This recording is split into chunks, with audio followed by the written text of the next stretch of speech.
There are only two things that I need repeated over and over and over again. One, any kind of coherent excuse for a Golden State Warriors fan that still defends Draymond Green. And two, cool guitar stuff that you can do with a looper pedal. So today we're giving you a bunch of tips that beginners can use to use a looper pedal, because I think it is the most important thing any musician could ever use to get better. And I do think that there's some kind of stuff that beginners should know when they get into it, because it can be daunting, it can be difficult at first. All right, so this video is sponsored by Mooer. They sent me this looper pedal. This is the Looper X2 that they have, which we're gonna use. It actually takes care of some of these tips for you, right? Number one tip is not to start playing just a single loop and try to capture it. Try to capture a piece of time in a continuous setting, okay? So what I mean by that is a lot of people will be like, all right, this button on the left starts the loop and then closes it. So I'm gonna start it right away and it's gonna sound like this. So I'm gonna be like, and then I'm gonna stop it. And then you've captured a bunch of just like empty space, okay? So the way you do that is you wanna take a loop. I'll just do two chords real quick, just like D major to C major, in like, you know, bar chord form or power chord form or whatever. So I'm gonna have this going and I'm gonna capture one of the pieces within it. So maybe I already start to tap my foot, 1, 2, 3, 4, 5, 6, 1, 2, 3, 4, 5, 6, C, 2, 3, 4, 5, 6. Get ready to hit arm the looper. 1, 2, 3, 4, 5, 6, 1, 2, 3, 4, 5, 6, C. And then I'm gonna close, but keep playing, right? And then I can eventually just stop playing and it has it going. And it should be pretty perfectly in time, right? You can't hear that separation of the loop that usually you have.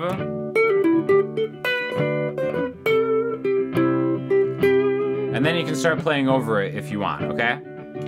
So what I will say is this actually does kind of solve that problem, which is funny. It has, let's just look at this real quick. So the switch on the left starts and stops an overdubs loop, which we'll talk more about the overdub in a second. The one on the right will actually just stop the playback of the loop or erase the loop in general. Now you see that there's like a bunch of other like knobs and stuff here. This is an interesting thing for looper pedal to have. It's called a threshold. Usually looper pedals don't have this. What's nice about this is you can set the threshold where what I'm gonna do is I'm gonna arm the looper. So now it's a blinking red light and it won't start looping until I start playing it. And see, it went solid. And then I can close it. And you'll see that like it didn't start looping until I actually hit the threshold, right? So that's actually interesting because it waits for it to get input in the signal for the loop to start. So if you're extremely bad at capturing that, this could be the right looper pedal for you because it kind of takes care of the starting the loop thing. It waits until the input starts coming and then you can still close it. But I do think that it's still a really good idea for you to practice just trying to capture that where it's like, all right, maybe start playing for a second.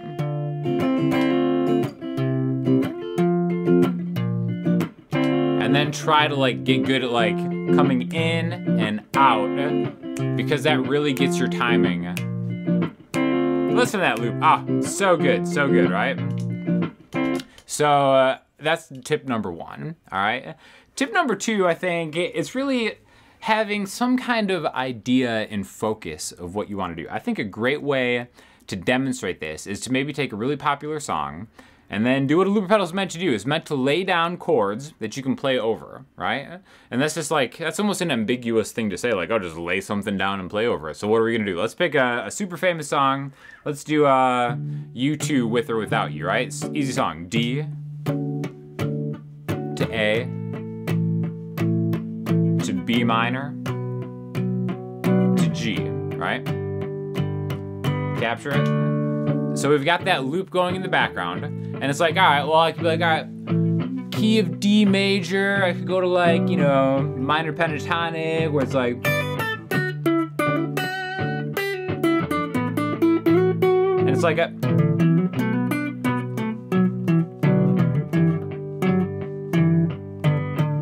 and it's like, all right, that sounds fine, but there's no focus. You're not really playing a song. You played some chords and now you're noodling over it. If you have some focus, you could be like, all right, I know what the words sound like to this song.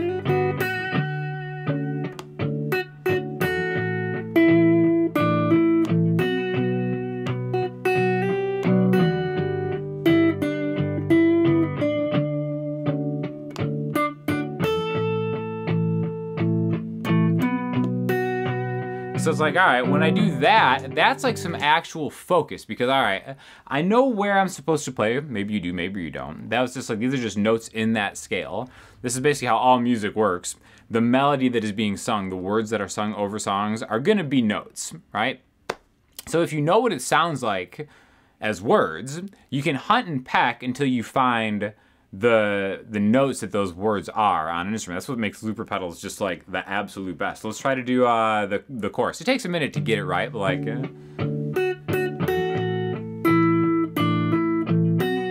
right? And then if you don't know it, then you get into your licks. All right, and it's like, all right, where's... Just hunt around, right? There it is.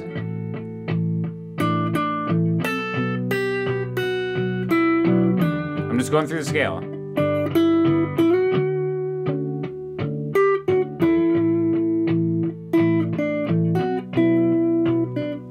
And I think you'll get a lot better at that than you think. It's like, wow, that's... You have to have like a perfect ear to be able to do that. It's like you really don't. Honestly, if you just get some scale shapes, most of it's in a minor pentatonic scale anyways, it'll get into your fingers a lot faster than you might think. You don't have to memorize it. You have to just hunt around and hit the wrong notes for a while. But once you know the chords and you know the scale that you're supposed to be in, it is just a matter of time before you can start playing what you hear. And I think copying like lyrics to famous songs that you already know what they sound like is the best way to get your ear connected to your fingers. So I think that actually might be the biggest tip of all. Now, the next tip is something that maybe if you try that out, you're fighting volume with the loop, okay? So what I mean by that, like, I kind of played that first part dynamically, so I kind of skipped ahead and did tip 3 already, but like, let's say we have that playing, right? And it's like, if I'm just maybe playing at the same volume,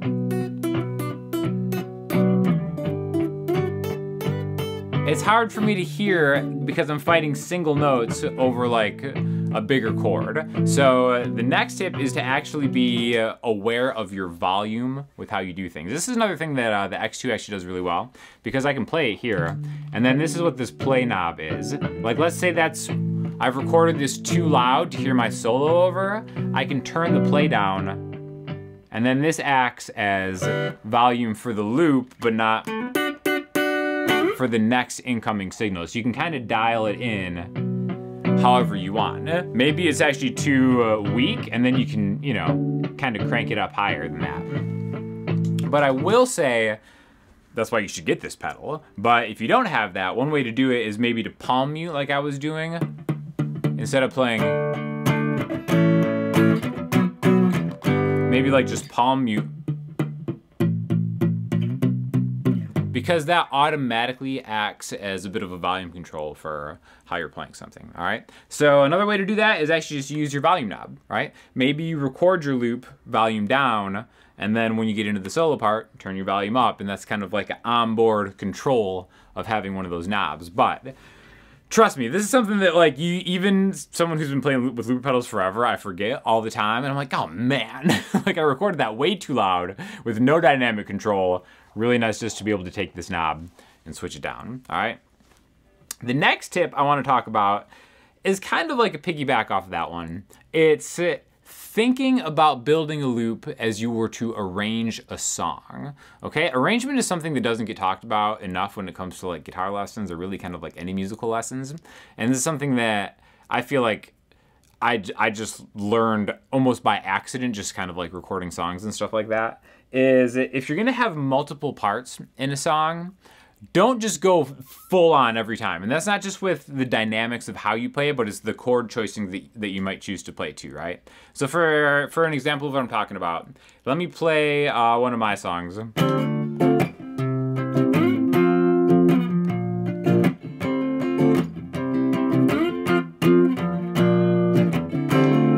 Right? And then it's like, all right, I'm gonna play over that.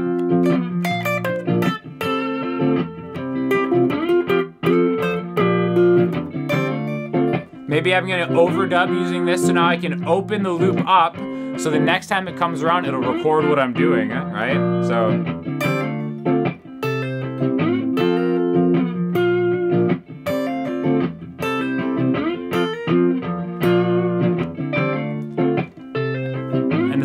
I can close that, and now it's playing. But it's like, I'm making parts, then I want to add another part.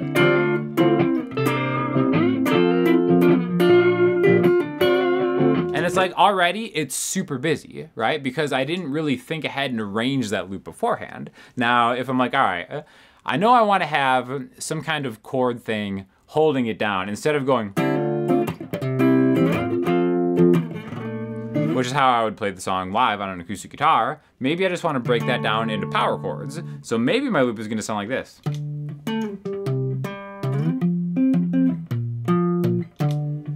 It's like, all right, so now I've got a much less busy thing that still sounds cool. And then maybe if I want to open up the loop to add to the next thing, again, it's solid red, which means it's going to record the next input.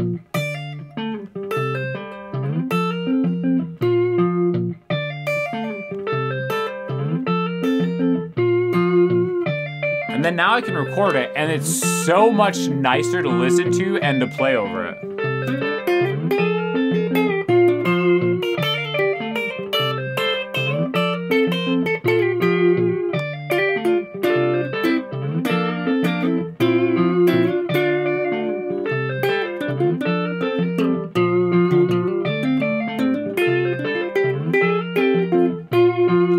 So, you know, just being like, all right, maybe I don't want to go full on into like huge chords, because just like if you're playing with a band, you know, you don't want to play like just big, massive 6-string, huge chords. If you have like a bass player and a second guitar player, everybody kind of has their own space. So seeing as how everything is running through this one box, you want to think ahead to be like, all right, what am I going to do? I'm playing these chords lower down here.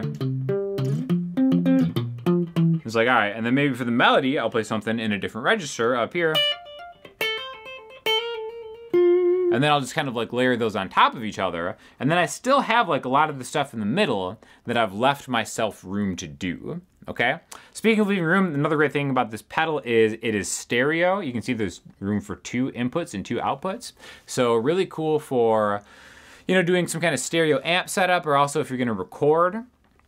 There's a lot of cool things that this does, actually. Another one of these really interesting knobs here that you don't see on most looper pedals is a fade knob. So what that does is, let's say you're doing something in a live context, right? Where you've seen that how I've demonstrated this, you know, I'm playing something, and if I want to get it to stop, I just double tap it and it instantly stops, right? So that can be jarring, and it's fine when, you know, I'm kind of interrupting myself to talk in this video. But if you're doing a performance, that can be like an abrasive thing. So that's why you'll notice that I double tap to stop the loop. Generally, what I can do is press it once, and then the next time, you can see that it fades out and fades down. And you can actually determine how long that fade happens right there with this knob. So that's why you can set it to fade with the single tap stop, or double tap and then press and hold to clear the loop. So now it's an empty loop again. So again, this is like a pretty cool device here. You'll see there's a lot of lights on here too, because you can actually set up different parts. By pressing and holding both, you can go from like the intro to a song to like a verse to a chorus. A lot of functionality here. Also has a USB on the back, because you can store a ton of different loops in here that you can also drag in and out with the software that uses it, if that is something that you want to do. So a lot of really cool functionality, a lot of cool features that this specific looper pedal has. But no matter what looper pedal you're using, the last tip that I want to give you for a beginner is to also, in addition to playing chords and playing songs, you know, and then maybe kind of like using these chord shapes to find specific notes that you're trying to target and get to, is still to leave yourself room to noodle and just explore with different things, right? Because that's always gonna be, I think that's like an important part that sometimes gets looked down on, especially like, you know, I'm so guilty of this myself, that if you just put a guitar in my hand in any situation, like I could be at like a UN hearing, like any kind of like really like decorum thing where I'm supposed to shut up. If you put a guitar in my hand, I'll just noodle around. Even if I'm not connected to anything and it just sounds like this, I can't not do it. So lean into it, you know what I mean? Have fun with it, where it's like, still leave yourself room to practice the things that you want to focus on practicing, like I said, stock chords with songs where you know what the melody sounds like is a great way to do that. But also, you know, just kind of like, you know, start off with something. Let's do our favorite loop again with these power chords. Again, this doesn't even have to be just a U2 song. This is like so many songs because it's a 1, 5, 6, 4 chord progression in D. Maybe you start.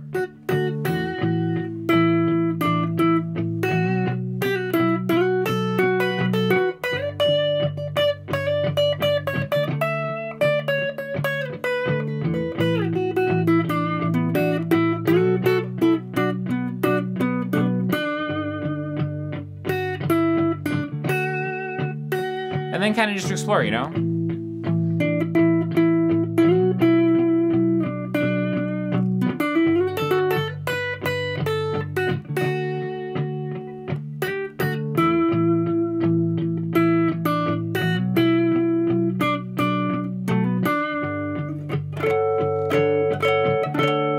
And then just have it slowly fade out by hitting that button. So anyways, I think that's like enough tips for you to get started with the looper pedal. Again, if you do want to get this one, helps me out because there's an affiliate link. Like I said, Mooer sponsored this video, and they've done a bunch of other videos. I've got another video coming soon with a drum machine that they have, which could be a whole other tip. So if you have any questions about maybe incorporating a drum machine into your practicing or recording setup, let me know because I'm going to do another video on that somewhat soon. And thank you for watching. If you have any questions and comments in general, just hit me up in the comment section, Instagram, or the website, and I'll talk to you all soon. Thanks a lot.